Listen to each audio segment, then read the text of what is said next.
শিক্ষামন্ত্রীর গাড়ি ঘিরে বিক্ষোভে উত্তপ্ত হয় যাদবপুর বিশ্ববিদ্যালয়ের পরিস্থিতি। হাতাহাতি, রক্তারক্তি, এমনকি পরিস্থিতি নিয়ন্ত্রণে নামাতে হয় র্যাব। কিন্তু কেন এই পরিস্থিতি তৈরি হলো যাদবপুরে? পূর্ব নির্ধারিত কর্মসূচি অনুযায়ী শনিবার যাদবপুর ক্যাম্পাসে ছিল তৃণমূলপন্থী শিক্ষক অধ্যাপক সংগঠন ওয়েব কুপার বার্ষিক সাধারণ সভা। দুপুর গড়িয়ে সভা শুরু হতেই বিশৃঙ্খল পরিস্থিতি বিশ্ববিদ্যালয়। ওয়েব কুপার এই সভায় আমন্ত্রিত ছিলেন ব্রাত্য বসু। অভিযোগ, ব্রাত্য বসুর ভাষণ চলাকালীন পিছনের দরজা দিয়ে ঢুকে যায় এসএফআই সদস্যরা। ছাত্র সংসদে নির্বাচন চাই স্লোগান তোলে বামপন্থী ছাত্ররা। মঞ্চ থেকে ব্রাত্য বসু প্রশ্ন করেন, যারা এসব করছে তারা যে মতাদর্শের, সেই মতাদর্শ বিজেপিকে ঠেকাতে কি করেছে? ধুন্ধুমার পরিস্থিতিতে অসুস্থ হয়ে পড়েন অধ্যাপকদের অনেকেই। এবং মঞ্চের দিকে তেড়ে এসে ওরা ব্রাত্য বসুর সঙ্গে কথা বলতে চায়। তো ব্রাত্যদা তখন আমায় বলেন যে, প্রদীপ্ত, তুমি ওদের গিয়ে বলো, আমি ওদের সঙ্গে দেখা করব, কথা বলবো। আমাদের অধ্যাপকরা ওদের যে উদ্ধত আচরণ সেখান থেকে তাদের বিরত করার চেষ্টা করেন। যাওয়ার পরপরই ওরা অকথ্য ভাষায় গালাগাল শুরু করলো। তারপরে বুকে ধাক্কা মারা, অ্যাবডোমেনে ধাক্কা মারা, হাতের ওপর আলাদা করে চাপ দেওয়া। অসুস্থ বোধ করি। সম্মেলন শেষে ব্রাত্য বসু বেরিয়ে যেতে গেলে গাড়ি ঘিরে শুরু হয় বিক্ষোভ। সেখানে একটি চাঞ্চল্যকর ভিডিও সামনে আসতে তাকে বলতে শোনা যাচ্ছে শিক্ষামন্ত্রীর গাড়ির কাঁচে ঢিল মারার কথা।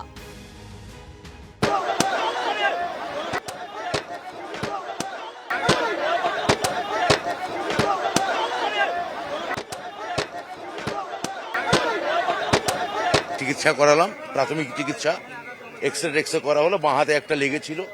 আর যেহেতু আমি ফ্রন্ট রোয়ে বসেছিলাম, পুরো ইট এবং ঘুষি দিয়ে গাড়ির কাঁচগুলো ফাটিয়ে দেওয়া হয়। সে কাঁচের টুকরো পুরোটাই এসে আমার মুখে আর গায়ে লাগে। আমি ছাত্র সংগঠনের সঙ্গে দেখা করতে চাইলাম, আমাকে তৃণমূল ছাত্র পরিষদ সে ডেপুটেশন দিল, এসএফআই এসে ডেপুটেশন দিয়েছে। কিন্তু এই উগ্রবাম যারা এই ছাত্ররা, তাদের আমি বললাম, আপনারা 4 জন করে এসে আমার সঙ্গে ডেপুটেশন দিন। ওরা বলেন 40 জনের সঙ্গেই আমাকে কথা বলতে হবে। চিকিৎসার জন্য এসএসকেএম হাসপাতালে যান শিক্ষামন্ত্রী। সেখানে কুণাল ঘোষ বলেন, ঠান্ডা মাথায় ব্রাত্য বসুকে প্রাণঘাতী টার্গেট করা হয়েছে। তৃণমূলকে যেন দুর্বল না ভাবে কেউ। শিক্ষামন্ত্রীর ওপর হামলার প্রতিবাদে রাস্তায় নামেন অরূপ বিশ্বাস, সায়নী ঘোষরা। সেখানে তৃণমূল নেতা অরূপ বিশ্বাস বলেন, 1 মিনিট লাগবে যাদবপুর দখল করতে। আমরা তো প্রতিহিংসা পরায়ণ নই, তাহলে আমরা সেটা সেই ভাষায় বুঝে নিতাম। এটা মমতা বন্দ্যোপাধ্যায় মাননীয় মুখ্যমন্ত্রী, তো ফলে আমরা তো ওইভাবে বলতে পারি না যে যারা মেরেছে তাদের অমুক, কিন্তু আমাদের ধৈর্যের পরীক্ষা যেন না নেয়। আগুন নিয়ে খেলতে যাবেন না, মানুষ কিন্তু এবার খেপে গেলে আর রক্ষা করা যাবে না। মানুষই ওদের যাদবপুর ছাড়া করেছে, মানুষই ওদের যাদবপুর ইউনিভার্সিটি ছাড়া করবে। অভিযোগ, শিক্ষামন্ত্রীর গাড়ির নিচে পড়ে গুরুতর আহত হন 2 বাম ছাত্র। আহত ইন্দ্রানুজ রায়কে যাদবপুরের কেপিসি মেডিকেল কলেজ হাসপাতালে ভর্তি করা হয়। এমনি এখন ঠিকঠাকই আছি। এবার আজকে যখন নাকি আমরা ট্রাইপার্টাইট মিটিংয়ের জন্য ব্রাত্য বসুর সাথে কথা হচ্ছিলাম, আমি নিজেও ছিলাম কথা বলারটার সময়, উনি রাজি হয়েছিলেন সমস্ত ছাত্রছাত্রীর সাথে বসবে। তো তখন তৃণমূলের বাকি এরা ধাক্কা দেখি শুরু করে মারপিট করে এবং ব্রাত্য বসুকে গাড়িতে তুলে দেয়। দিয়ে উনি গাড়িতে ওঠার পর বলেন যে ফুলভাবে বেরিয়ে যেতে। আমরা গাড়ির সামনে বসলাম যে স্যার দাঁড়ান, আমরা কথাটা বলবো। আহত ছাত্রকে দেখতে রবিবার হাসপাতালে যান এসএফআই এর রাজ্য সম্পাদক সৃজন ভট্টাচার্য। তার প্রশ্ন, একটি ছেলেকে কালকের ওয়েব কুপার অনুষ্ঠানে চিহ্নিত করেছি।